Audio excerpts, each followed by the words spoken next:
Twins, you can't bust out the brooms and get the 4-game sweep versus the A's on the West Coast. David Festa and company get shelled, but Twins still take 3 of 4. Full deep dive coming up next on the Minnesota Twins postcast.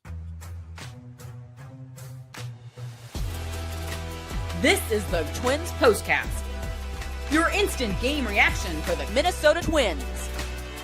Part of the Locked On Podcast Network, your team every day. What's going on back in the lab? Back at it. Another Minnesota Twins postcast right here on the Locked On Sports Minnesota Network. That's your team every day. Got me, Luke Inman, at Luke_Spinman. Got my main man, Sweet Lou Hennessy. Give him a follow on X at Sweet Lou MN, Twins expert over at Zone Coverage MN. Lou, you always want the sweep, especially the 4-game sweep, right? But you got David Festa making his debut on the mound. Some guys getting a day off here on day 4. Long West Coast trip, by the way, had Seattle for 3 before this. Did it feel like this could be maybe a loss before it even started? Well, first of all, it's hard to get a 3-game sweep. It's even harder to get a 4-game mop. That's what we call it in the business. There is not a mopping, unfortunately, but you know what? I think that the Twins would take a 5-5 road trip, especially one with such, so many miles under their belt, going from Minnesota to Tampa Bay, then Tampa Bay all the way to Seattle, then Seattle down to Sacramento. Right.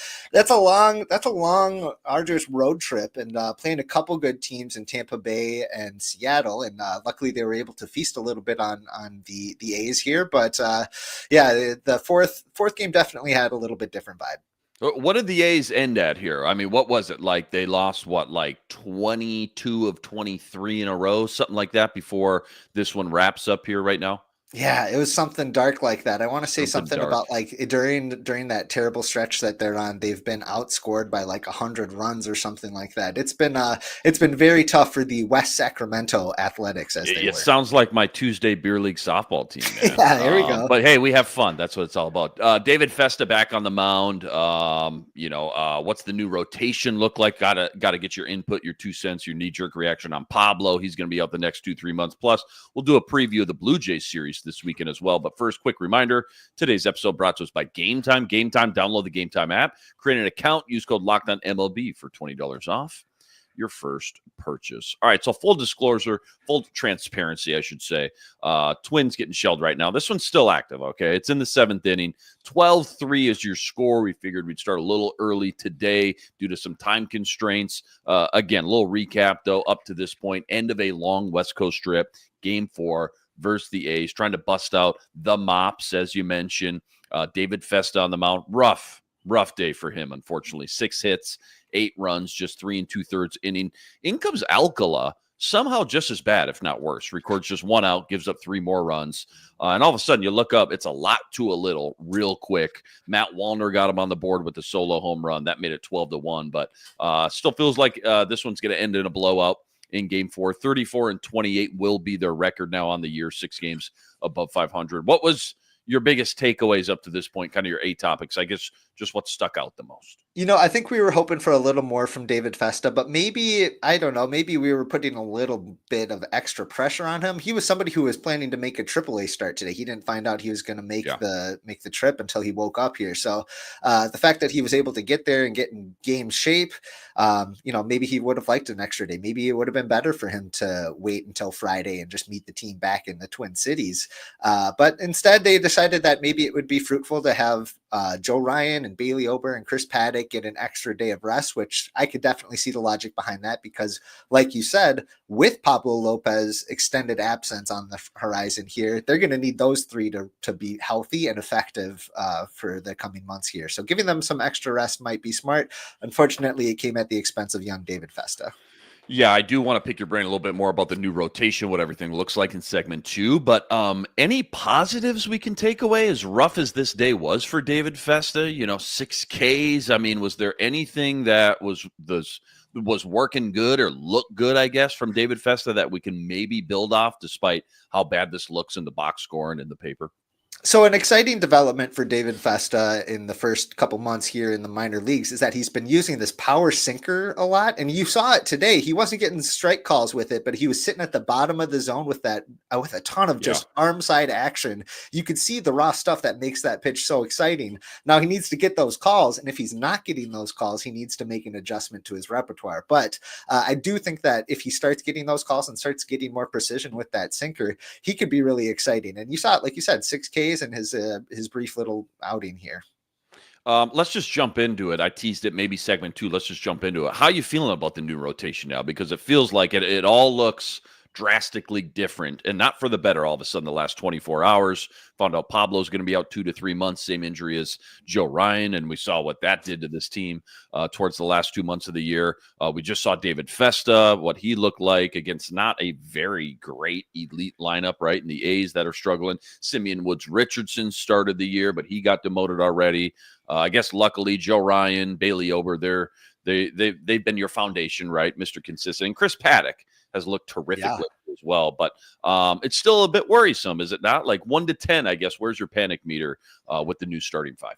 I think it's easy to be worried, especially after Festa's start today, which was less, not necessarily up to snuff. But I do think that the Twins pitching depth in their starting rotation is something that is envious to a lot of teams in baseball. I think a lot of teams are going to see one of their pitchers go down with some injury like this at some point throughout the season, and they're not going to have as good of options as the Twins have in guys like Zebby Matthews, David Festa, Andrew Morris, other guys that are kind of hopefully ready to jump into the rotation. And, David Festa had a clunker today, but let's not forget, everybody in the Twins rotation had kind of a clunker in their first or second start of the season, and they've been really, really good since then. Yeah, good point. Not to say that Festa is a surefire going to be, ERA in the mid 2s or anything for the next couple months, but we've seen what can happen in a hurry.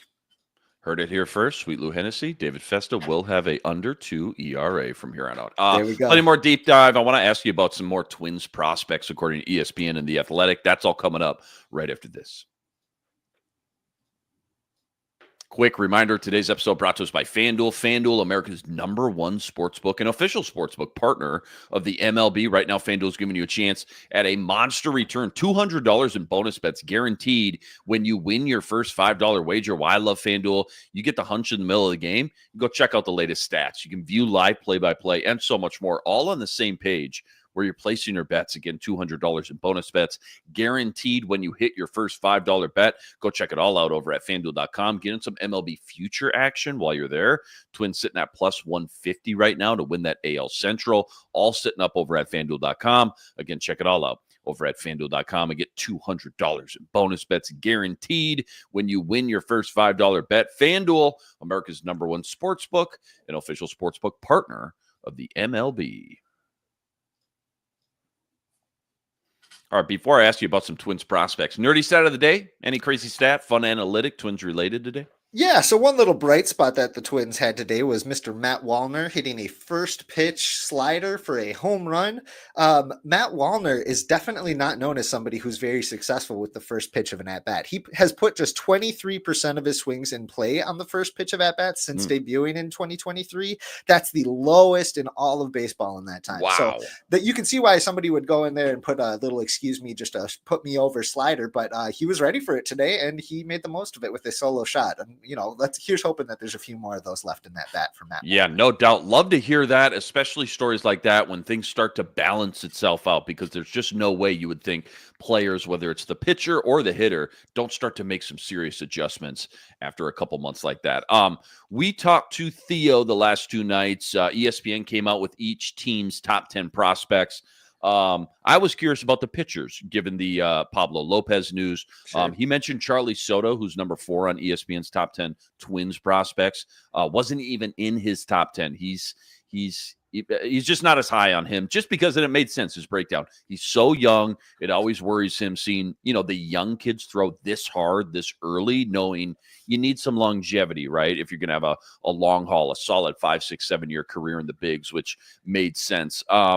I'm just curious who you think of the pitchers could make a surprise, maybe spot start up or an appearance or two, or make the 40-man roster, just given the condition, I guess, of the pitching staff right now. Connor Prelip, I know Charlie Soto's years away, but maybe a guy like Connor Prelip, or maybe if there's no just clear consensus guy you can think of, who's the next guy up? Not just pitchers, but anybody in the farm system that you think is going to be the next guy up at some point this year, or maybe even 2026. Yeah, so let's talk about Connor Prelip. You talked about him. He was mentioned as a potential top 50 prospect here. He's somebody who has, I think he's got to have less than 50, 70 innings pitched in his professional career so far, just because he's been dodging injuries. But he is somebody who excites the Twins a lot, and they are being very precise in his appearances. He's starting games, but he's only going, a couple innings at a time. I'm curious if that means that maybe we could see him in the bullpen picture come the second half of the season. It's probably going to take a promotion to AAA at some point, but he's shown really good flashes while maintaining that really good velocity and that absolutely dagger of a slider that he has. So Connor Prelip, I would put him as a name to watch, maybe not necessarily as a starter, but come the second half of the season, they're going to want him shooting those bullets in the big leagues instead of in the minor leagues if all goes well. Yeah, very exciting to think about that. And obviously, we already got a great taste of Luke Keyshaw too. Theo mentioned him. Like technically, he'll probably be the next guy up, but we already got a small sample size, and we loved what we saw from that small sample size as well. Don't go anywhere. Preview the Blue Jays series this weekend. That's on deck, and that's all coming up right after this. Quick reminder, today's episode also brought to us by Prize Picks. Prize Picks, America's #1 fantasy sports app. 10 million members to date now. Me and my money, easiest, most exciting way to get in on all the action. While you watch your favorite sports, you watch your favorite players. So simple, too. All you got to do, you pick more or less on 2 or more player stats. You watch the winnings roll in, strikeouts, RBIs, home runs, stolen bases, you name it, they got it. Take your pick on more or less. Add them to your Prize Picks entry today. Plus, they now offer Apple Pay, quick and easy deposits into your account all season long. Download the Prize Picks app. Use code LOCKEDONMLB for $50 instantly with any $5 wager. All right, real quick here. New 3-game series starts tomorrow night with the Blue Jays trying to build a little bit of momentum. Bailey Ober on the mound. What's the quick scouting report on Toronto, just so we got something that we can jot down in the back of our minds? And then what's just the number one thing you're thinking about or looking at as the Twins try to, again, adjust to this new starting rotation? Toronto can be dangerous, that's for sure. They're sitting at 33-29 record right now. They're in second place in the American League East, honestly, in really similar territory to the Twins. The Twins with today's probable loss will drop to 34-28. And so 2 teams that are kind of at a crossroads are kind of sitting in kind of similar spots in their divisions and the competition there. Vladdy Guerrero is always dangerous. Bo Bichette has really started to turn it on for them. And I think this is a contract year for Bichette. So he has something to prove. Absolutely. And he's been on a tear the last couple of weeks. So they're going to want to be very careful. Bailey Ober and company are going to want to be very careful with the middle of the order for Toronto. That's for sure. Yeah, well said there. And then after that, you got 3 more at home. You're coming home finally. 3 more at home with Texas. Texas situation, what's that look like? I'm just trying to get a gauge of I guess what kind of damage they could maybe do or build some momentum with 6 games now at home. A much needed 6-game home stretch, by the way. Yeah, Texas, not quite as dangerous as Toronto. Some of their sluggers have failed to kind of live up to expectations. I'm talking about Adolis Garcia. Corey Seager's been good, but he's been hurt a couple times. I think he's back on the injured list now.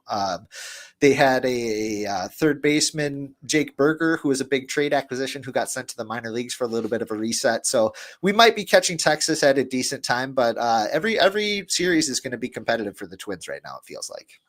Twins take the first 3 versus the A's, but they do get shelled today in Game 4. David Festa, 8 runs allowed in just 3 2/3, 6 hits given up as well. 6 Ks, though, to a 2-walk ratio. 34-28 now on the year. Again, 6 games above 500.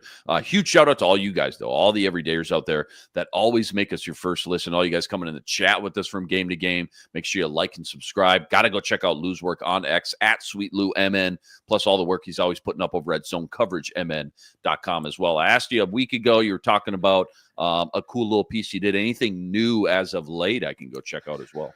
I'll have something new probably at the start of next week. I'm going to be at the game doing some press coverage on Saturday. So I'm looking forward to that day game and hopefully a good series against Toronto. Love that. Luke Inman on X, @Luke_Spinman. Blue Jays again tomorrow night. It's a 7:10 first pitch. We got Bailey Ober on the mound. We'll catch you right here, same time, same place. But until then, signing out.